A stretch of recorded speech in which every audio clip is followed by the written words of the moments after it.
시사해설 시간입니다. 오바마 대통령이 어제 미국과 큐바와의 관계 정상화 정책을 전격적으로 발표했습니다. 이로써 반세기에 걸친 양국 간의 불신과 또 적대 관계가 일단은 끝나게 됐습니다. 그러나 이 조치에 대해서 모두가 지지하는 것은 아닙니다. 이 공화당의 중진들 그리고 마이애미 큐반 아메리칸 커뮤니티의 일부가 강력한 반대를 현재 하고 있습니다. 자, 그동안 비밀리에 진행된 양국 간의 협상 과정은 어떠했고 또 앞으로 양국 간에 어떤 변화들이 있게 될지 또 이번 조치에 대한 찬성 반대 주장의 내용은 무엇인지 살펴보도록 하겠습니다. 김정일 해설위원 나오셨는데요. 자, 이번 조치 이 반세기에 걸친 긴 적대 관계가 끝나고 냉전의 흔적이 모두 사라진다는 데 큰 의미가 있지 않겠습니까? 그렇죠. 오바마 대통령의 이 새로운 시도에 대한 명분은 무엇이었나요? 어제 이제 관계 정상화가 된다고 발표를 하면서 그 범위가 어떤 거냐. 근데 full diplomatic relations 이렇게 얘기했어요. 그러니까 완전한 외교 관계 회복이다. 이제 이런 의미죠. 그러니까 이제 오바마 대통령이 어제 연설을 하면서 과거로부터의 족쇄를 우리가 풀어버리자. 그런 이제 얘기를 했어요. 그러니까 미국의 국익을 위해서 이거 낡아 빠진 반세기 이상 동안 이제 계속되어 온 실패된 정책을 이제 중지하겠노라 이런 선언을 하게 된 것이죠. 그러니까 1961년도에 드와이트 아이젠하워가 미국과 큐바의 외교 관계를 단절했거든요. 그리고 그 바로 다음 해 1962년도에 그 유명한 이제 미국과 소련과의 미사일 대결이 촉발이 됐고, 그러니까 이제 50 몇 년이 됐죠. 53년이 된 것이죠. 그렇죠. 그러니까 그 긴 세월 동안 이제 미국과 큐바 양국의 외교는 단절돼 있었고 경제 봉쇄를 계속했고 여행도 못 가고 통상도 못 하고 그다음에 큐바에 살던 그 반체제 인사들이 탈출을 했죠. 그러니까 지금 마이애미에 있는 그 리틀 하바나를 비롯해서 미국 내 한 큐반 아메리칸이 200만 명 정도 살고 있죠. 그러니까 이제는 냉전 시대의 흔적을 모두 없앤다. 이제 그건데 그렇게 되면 유일하게 남은 게 이제 북한이 되겠죠. 오늘도 이제 북한 그 사이버 어택 문제가 계속 뉴스를 장식하고 있습니다만은, 그러니까 미국과 큐바와의 그 해협의 거리가 90마일밖에 되지 않습니다. 그러니까 이제 이 90마일이라는 것을 좁히기 위해서 50년이 걸렸다. 그만큼 이 불신 또 적대 관계의 해소라는 것이 이렇게 어려운 것이라는 것이 증명이 됐죠. 그러니까 이제 오바마 대통령의 명분을 골자만 말씀드리면은 지금까지 정책은 실패작이고 이게 구시대의 유물이라는 것이죠. 그러니까 우리가 그동안에 53년 동안 큐바가 바로 코앞에 있는데 큐바의 목을 졸고 있었단 말이에요. 봉쇄를 했으니까. 그래도 생존을 하더라 이거죠. 네. 그다음에 카스트로 형제가 계속해서 독재를 하는 거예요. 그렇죠. 웃어지지 않고. 그러니까 이거 가지고는 안 되겠다. 새로운 시도를 해보자. 시도라는 게 뭐냐. 양국이 서로 오픈하고 변화를 기대해보는 것이 좋겠다. 여하튼 50년 동안 지금까지 해온 거의 실패라는 거는 사실이고 현실 아니냐. 이런 명분이죠. 이런 논리예요. 근데 이제 반대쪽에서는 전혀 다른 생각이죠. 공화당이라든가 특히 그 큐반 아메리칸 커뮤니티에서 그 올 제너레이션 나이 잡수신 네. 분들, 그분들은 이제 오바마 대통령이 배반자라는 거죠. 우리가 거기를 탈출해서 이렇게 목숨을 걸고 탈출해서 여기까지 나와서 하는데 그쪽을 그 인정해주면 어떡하냐 이거죠. 그 다음에 큐바가 이게 우리가 외교 관계를 수립함으로써 변화할 것이라고 생각하는 것은 굉장히 큰 착각이고 이거는 일루전이다. 망상에 가까운 것이다. 이렇게 아주 혹독한 비판을 지금 하고 있습니다. 그렇군요. 오바마 대통령의 이 새로운 조치에 대한 찬반 양론 말씀해 주신 것처럼 팽팽하지 않습니까? 그렇죠. 어떻게 나뉘고 있는 상황이고요. 또 어제 이런 전격적인 이 발표가 있기까지 그동안 비밀리에 이 협상이 진행되어 왔다는 그런 소식이 있습니다. 어떤 과정들을 거치게 됐는지 더불어 좀 말씀을 해 주시죠. 그 찬성 쪽은 이제 민주당 쪽이 주로 찬성을 하고 큐반 아메리칸이 완전히 갈려 있어요. 그러니까 젊은 세대를, 영 제너레이션은 그 새로운 시도를 하는 것을 지지를 한단 말이에요.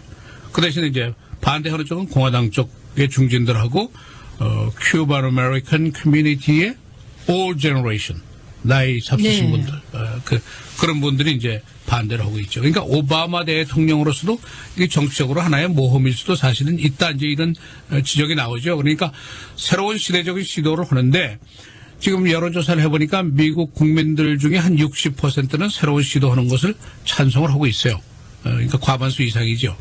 근데 오늘 한 언론이 이제 얘기한 게 하바나에서는 종이 울리고 마이애미에서 분노가 울려 퍼진다. 이제 이런 제목을 뽑고 있는데, 그러니까 큐바 하바나 쪽에서는 뭐 경제가 뭐 피폐되고 장기간 수십 년 동안 고통을 받아오지 않았습니까? 그다음에 그랬죠. 독재 압제 속에 있는 건 이제 틀림없고, 그러니까 큐반들의 기대는 당연하죠. 이게 뭐 어떻게 좀 나아진 건 변화가 없겠느냐 이제 그런 기대를 하는데, 그러나 이제 마이애미에 있는 큐반 아메리칸들 특히 나이 잡수신 분들은 이 배반당한 느낌이 이제 있는 것은 당연하지요. 그러니까 그러나 이제 200만 명 그 인원 중에서 젊은 세대들, 그러니까 1960년대 이후에 태어난 출생자들이 굉장히 많단 말이에요. 이런 사람들은 대부분 이제 새로운 시도를 해봐야지. 지금 이미 50년 해도 안 되는 거 그대로 하면 어떡하느냐 이제 그런 또 의견들이 있죠.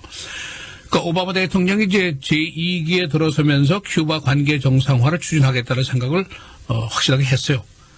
그런데 이제 그게 추진이 잘 안 되다가 한 18개월 동안 비밀 협상을 그동안 했죠. 그리고 이제 특히 중요한 것은 교황 프란시스가 여기에 나섰어요.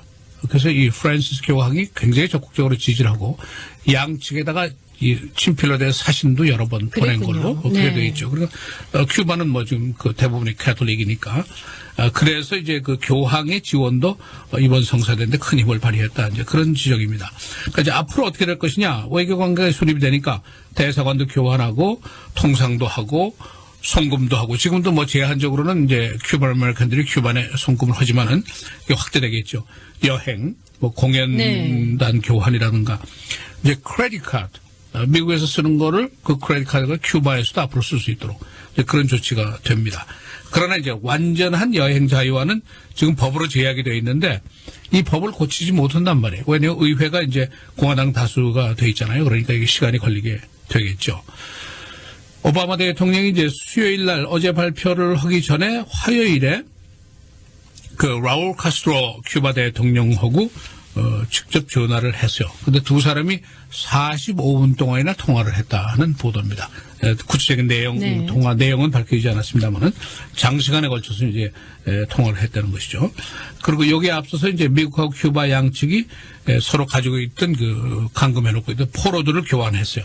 근데 양측 이제 스파이들이 다 있었는데 이 사람들의 이제 이름이라든가 이런 건 다 공개가 안 되죠. 스파이니까. 그러나 이제 교환이 성사가 됐습니다. 지금 보통 우리가 얘기하는 그 임바고라고 그러죠. 통상을 이제 막는 거. 이것이 이제 완전히 정상화되기는 시간이 좀 걸립니다. 왜냐하면 의회가 이제 내년부터는 하원 상원이 다 이제 공화당이 다수가 되고 공화당 되죠. 중진들이 이제 대부분 반대를 하니까 이거 이제 임바고가 완전히 100% 풀리는 데는 시간이 좀 걸릴 것이다. 그런 예상이죠. 예. 자, 공화당의 중진들 그리고 대선 주자 가능성이 있는 정치인들 이 모두 이 같은 조치에 대해서 반대를 하고 있는데 어떤 논리로 이들은 또 반대를 하고 있습니까? 그 중진들이 대부분 반대한다고 이제 밝혔어요. 그러니까 네. 존 베너 하원 의장이 반대를 하고 상원에 이제 원내 총무가 1월 달부터 될 미치 맥코넬 상원의원이 반대를 하고 또 지금 대통령 출마설이 있는 그 젊은 상원의원 마르코 루비오 이 사람이 큐반 출신 아니에요? 이 사람하고 그다음에 이제 대선에 이제 출마하기로 거의 확정이 된 제프 부시 대통령의 이제 아들 동생이죠. 네. 이 사람도 반대하고 그다음에 이제 그 티파리의 선두주자인 텔 크루즈 상원의원도 반대를 하고 굉장히 다들 중진들이 반대를 하죠. 그리고 이제 민주당 내에서도 반대하는 사람들이 있어요. 그게 누구냐면 로버트 메넨데스 뉴저지 상원이 아주 말 잘하는 상원의원이죠. 이 사람이 그 썬데이 아침에 모닝쇼에 나와서 말하는 거 보면 정말 말 잘해요. 이 사람이 큐반 아메리칸이에요. 그렇군요. 그러니까 네. 이 사람도 지금 반대를 하고 있어요. 이 사람 큐반 출신이니까. 그러니까 이 사람들의 논리는 이거죠. 이게 완전히 잘못된 생각이고 착각이고 망상이고 일루전이다 이거죠. 미국 대통령이 손을 내민다고 큐바 독재자가 변화하는 일은 결코 없을 것이다 이거예요. 그 큐바에 무슨 정당이 들어설 수도 없는 것이고 민주주의가 생길 일도 없는 거 아니냐 이거죠. 그럼 결과적으로 미국이 독재 정권을 인정하고 있는 오류를 지금 큰 오류를 범하고 있다. 그런 얘기예요. 또 한 상원의원은 이렇게 했어요. 큐바 사람들이 코카콜라 마신다고 민주화되는 게 아니지 않느냐. 왜 그렇게 어리석은 짓을 하느냐. 이제 이렇게 하고 이제 반발을 하는 것이죠. 그러나 이제 대부분 민주당 쪽에서는 지지를 합니다. 그리고 말씀드린 대로 60%대 정도 되는 국민들은 지지하는 것이 이제 뉴욕 타임스 여론조사 결과 나타났어요. 그러니까 대안이 뭐냐 이거죠. 현실적으로 지금 반세기 동안 봉쇄를 했는데 뭐 달라진 게 없잖아요. 실패자가 아니에요. 그러니까 독재 그대로 있고 그러니까 새로운 시도를 뭔가 해야 되네요. 지금 이런 대로 되지 않는 50년 동안 실패한 정책을 가지고 그냥 50년 동안 앞으로 더 가면은 50년 동안 네. 또 안 될 거 아니냐. 그러면 뭔가 새로운 걸 해야지 이렇게 하고 있으면 어떡하느냐. 또 큐바의 그 독재 정권을 인정했다고 그러는데 미국이 지금 러시아라든가 중국이라든가 인권 탄압을 하는 국가들하고도 통상도 하고 외교 관계 가지고 산다 이거죠. 미국이 그냥 그거 우리하고 원칙이 안 맞는다고 다 관계를 단절하면 이 세상에 어떻게 사냐 이거죠. 그러니까 현실적인 생각을 하라 이런 얘기죠. 근데 미국과 큐바의 그 단절의 시대 동안 이게 53년 됐지만은 그동안 미국 대통령이 10명이 지나갔어요. 그랬습니까? 그동안 이게 해결이 안 된 거죠. 그랬네요. 네. 참 그러니까 오랜 지금 시간입니다. 그렇습니다. 그 존 케리 국무장관이 이제 외교 정상화에 대한 그 프로세스를 시작을 했고, 이제 뭐 대사관 교환도 해야 될 테고, 또 국무부에는 그 테러리즘 스폰서 나라들이 있잖아요. 북한도 거기 들어가 있고 그런데 이 명단에서 이제 이걸 삭제를 해야죠. 그다음에 내년 봄에 이제 지역 정상회담이 열리는데 남미 지역에 오바마 대통령도 여기 참석을 하고 카스트로도 여기 참석을 하게 됩니다. 그러니까 이제 이렇게 되면은 소위 그 냉전 시대의 유물이 이제 우리 커뮤니티의 사람들이 거의 다 냉전 시대에 살던 사람들 아니에요. 그렇죠. 이 네. 세대를 빼고는. 그러니까 냉전 시대의 그 유물이 이제 모두 사라지게 되는 것이죠. 그러니까 생각해 보세요. 베를린 장벽이 사라졌죠. 소비에트 유니언, 소련이라는 이름이 없어졌단 말이에요. 피델 카스트로 죽었죠. 그다음에 중국도 비에트남도 이제 자본주의를 도입했단 네. 말이에요. 공산주의지만은 그러니까 다 지금 냉전 시대에 그게 사라진 것이죠. 유일하게 남은 게 북한이죠. 북한만이 지금 그대로 남아있죠. 예. 그러니까 말씀드린 대로 미국과 큐바의 거리가 90마일, 38선하고 서울 사이의 거리가 35마일입니다. 그러니까 반도 안 되네요. 그렇죠. 네. 뭐 버넌힐에서 뭐 한 다운타운 정도 되나요? 얼마입니까? 그 정도 될 것 같은데요. 그 정도 네. 조금 더 되겠나? 그러니까 90마일 가는데 53년이 걸렸어요. 근데 한반도에서는 지금 35마일을 가는데 60년을 넘어갔는데도 아직 갈 길이 멀다. 이제 그런 계산이 나오게 되죠. 네. 근데 참 지금 타이밍이 묘하지 않습니까? 이렇게 큐바와 미국이 적대 관계를 청산하겠다라고 발표하는 이 시점에 지금 김정은 국방위원장을 소재로 한 영화, 네. 예, 이제 상영하지 않겠다라는 그런 취소를 했죠. 예, 네. 발표가 또 있지 않았습니까? 네, 여러 가지 뉴스가 거기 뒤따라 나오고 있는데 그렇습니다. 지금 네. 이제 북한의 그 사이버 택의 힘이 어느 정도냐 굉장히 강할 것이다 하는 얘기들이 지금 나오고 있어요. 이렇게 되면 핵폭탄보다 더 위력 있는 공격 수단이 되지 않겠냐 이제 그런 우려가 나오고 있고 소니사가 이제 굴복하지 않았어요. 결국 테러 그랬죠. 위협을 네. 하니까 취소하겠습니다. 그런데 이게 잘한 것이냐 여기에 대한 또 정치권의 반발이 대단해요. 그렇다고 항복을 하면 어떡하느냐 이거죠 미국이. 네. 그래서 지금 여러 가지 논란이 벌어지고 있는데 지금 이제 막 그런 논란이 지금 시작이 되는 시간입니다. 지금 이 시간이 9시 이 시간이. 그러니까 내일쯤 이제 또 새로운 얘기가 나올 가능성이 있죠. 예. 앞서서 오늘 말씀하시면서 모든 냉전의 시대가 이제 지나가고 있다, 무너지고 있다 이런 얘기 해주셨잖아요. 네. 이제 유일하게 남은 북한이죠. 예, 국가가 북한입니다. 내일은 아마 이 소식도 전해 주실 것 같은데요. 예. 자, 내일 다시 만나뵙도록 하겠습니다. 오늘 시사 해설 시간에는 이 오바마 대통령이 어제 미국과 큐바와의 관계 정상화 정책을 전격적으로 발표했습니다. 이에 대한 찬반 양론이 팽팽한데요. 관련된 사항들 종합해서 전해드렸습니다. 내일 다시 뵙겠습니다. 수고하셨습니다. 감사합니다.